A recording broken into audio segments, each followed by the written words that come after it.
السلام عليكم ورحمة الله وبركاته. كم جرت النجار زنجار الحمد لله. هياكم وبيكم وانت كافي نمتته واحد دو تكون قبل الفجرة. نموني هدون أكاتا يوتيوبر بروفايلي تججير رتن سنجافتا غريس نبرسيسا كبرسيسو سنسمو حالو مير كاهتن برسيسا يجودا.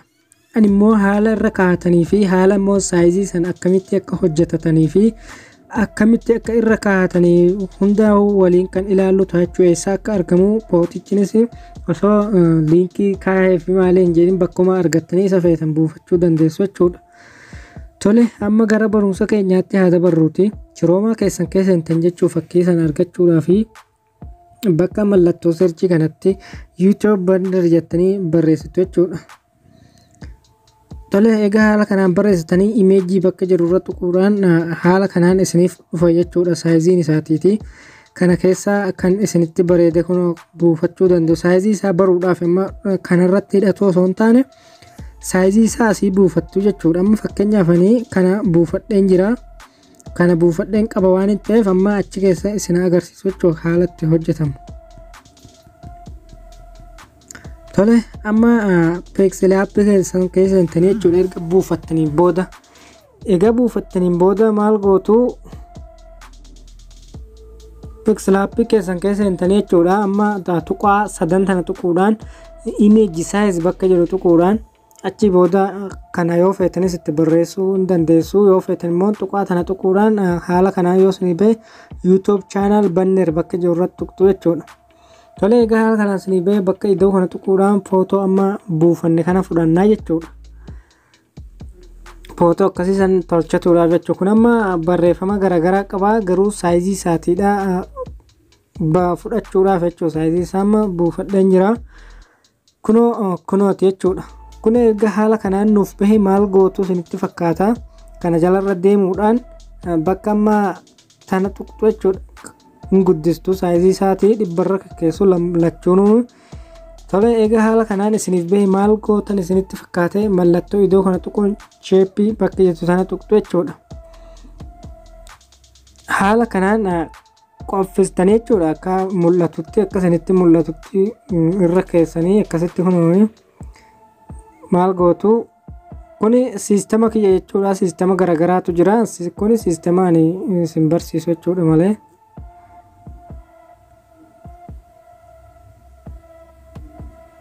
Isin gaanii sirreeffattu haala kanaan irra godhattanii adii itti dibdu jechuudha kanatti addeessitu ammallee isuma fudhattu jechuudha. Kanuma adii ta'e tokko gara kanaan keessummoon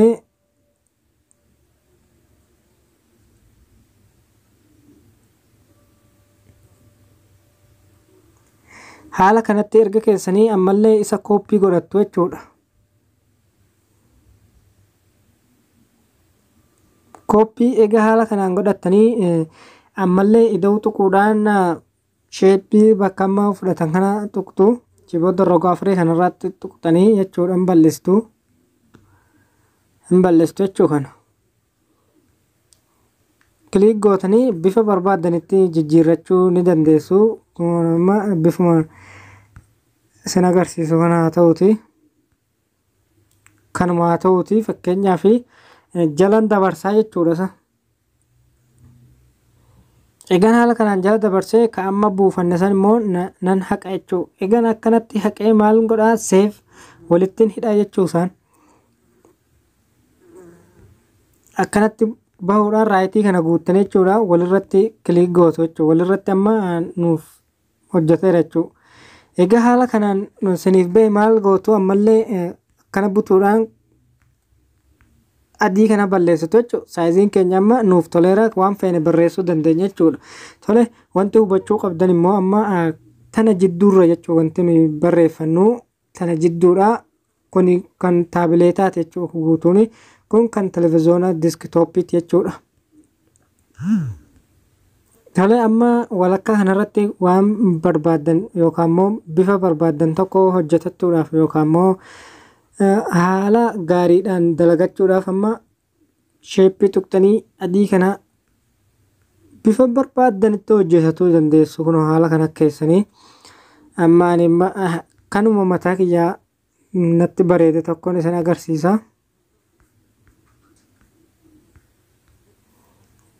Egaan haala kanaan godhadhee ammallee jalan dabarsaa jechuudha.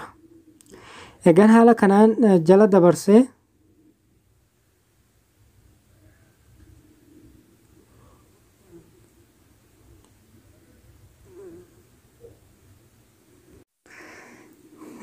egaa haala kanaan nuuf bahee maal gootu amma hin barreeffachattu jechuudha. Haala gaariidhaan akkas godhuudhaan wanti kalarii garaagaraa fudhattanii kana keessaas kan filattan kan barbaadan onnee filattanillee wanta garaagaraatu jira. Amma filadheetuma isin agarsiisuuti ani kanarratti filadhee haala kanaan nin kaahaa jechuudha.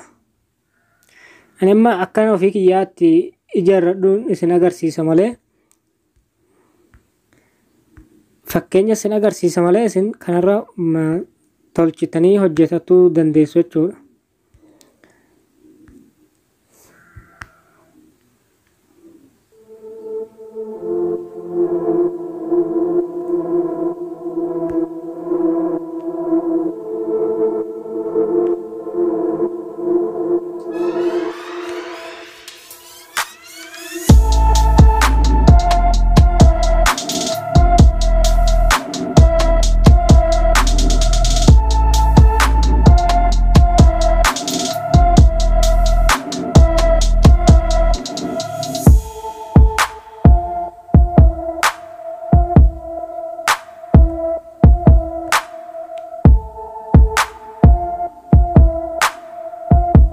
Egaa haala kanaan ijaarrattanii maal gootu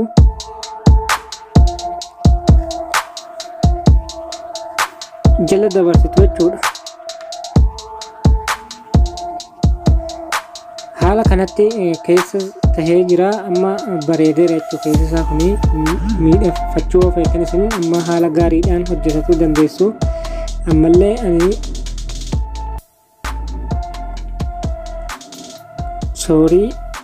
ammallee halluu feetan filattanii jechuudha kan barbaadan irra kaa'achuu dandeessu jechuudha. Yoo feetanillee akkas geengoo godhuu hin dandeessu kalarii jijjiiradhanii amma.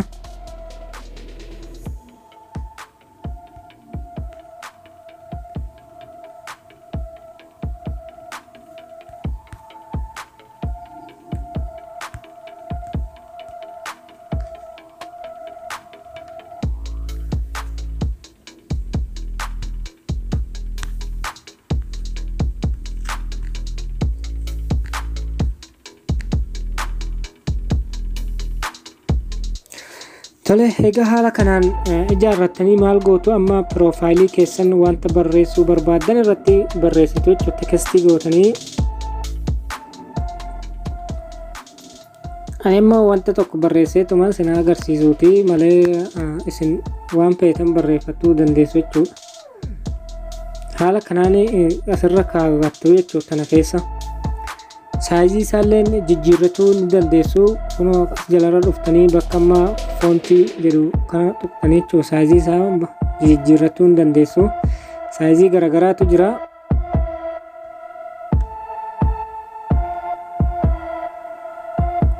Egaa haala kanaan godhee ammallee kana koppii godhuudhaan barreeffama biraan barreessaa jechuudha.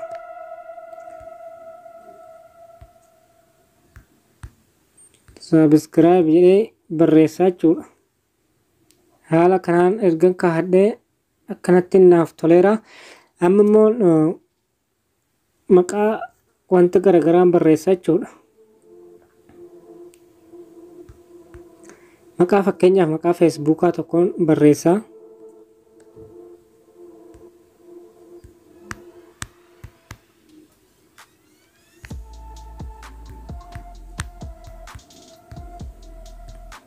Haala kanatti barreessitu jechuudha. Facebook, Twitter maallee adda addaa ta'e jechuudha. Haala kanaan gaalaarii keessan keessa seentanii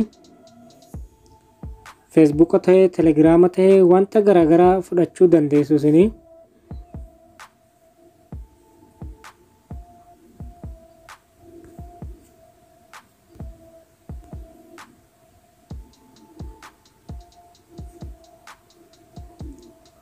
Tolegaa isinittiin agarsiisa.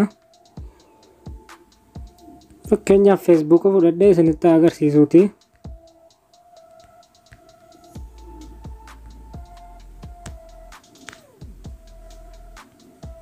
Hin xiqqeessitanii jechuudha isin. Xiqqeessitanii maal gootu gadi harkistu jechuu asiin jira kunoo bakki gaditti butanillee.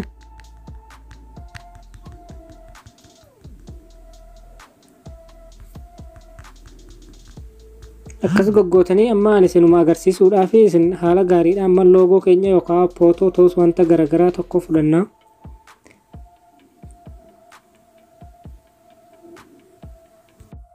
Kunoo loogoo kiyya fudhadhee jira jechuudha. Loogoo kiyya immoo asii kaa'adhaa jechuudha.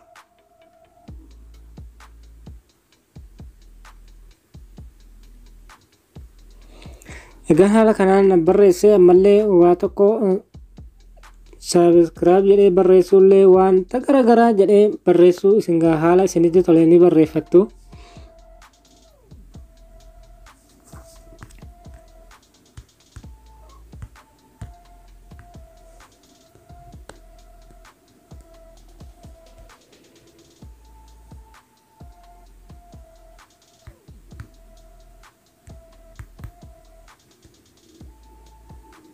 Kunoo haala kanatti kaahee jira jechuudha. Amma maal gootu haala kanaan sajjalattu jechuudha.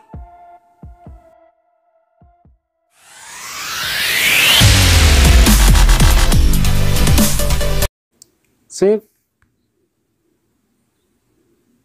Amma immoo kamitti akka piroofaayilii keenyarra kaa'annu immoo kiroomaa keessa seentanii yaani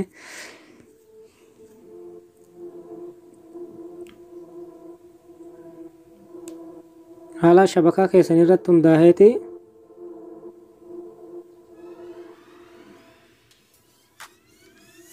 youtube.com jettanii barreessitu jechuudha. youtube.com jettanii erga barreessitanii diskitooppii gootu jechuudha. Tuqaasii sadan tana tuquudhaan yookaan bakka diimaa kana tuquudhaan diskitoop saayitii laayitii gootu.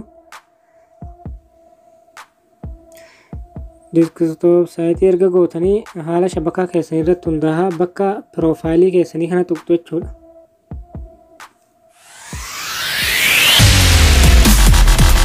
Egaa bakka piroofaayilii kana tuqxanii yuur chaanaal bakka jettu sana tuquudhaan kastameez chaanaal bakka itti tuqxanii jechuudha. Erga haala kanaan chaanaaliin keessan isiniif bahee kastameez chaanaalii kana tuqxu jechuudha.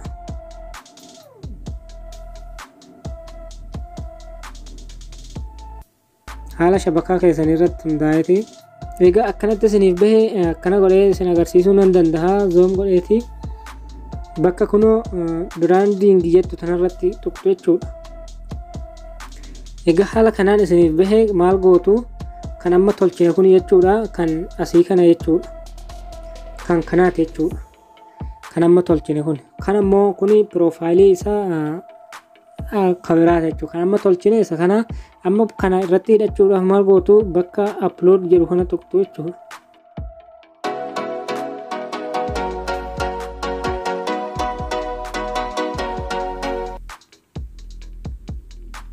Kunoo nuuf dhufeera jechuudha. Dhibbaa dhibbatti jechuudha. Haala kanaan bakka amma dan jettu tana tuquudhaan kunoo nuuf baheera jechuudha. Ammas achi aansuudhaan publish jettu tana tuqxanii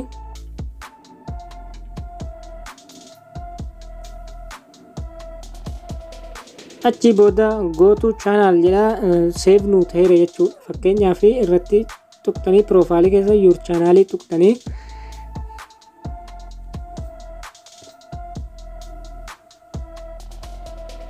haala shabakaa keessanii irratti tan kana jechuudha. Haala gaariidhaan haala mul'ataa ta'een naaf baheera jechuudha. Bifallee jijjiirradhee wanta garaagaraatti sheer laayik waliif godhuudhaan itti wal gargaaraadha isiniin jenna. Hanga laayikii tuquu hin dagatinaadha. Nagahatti.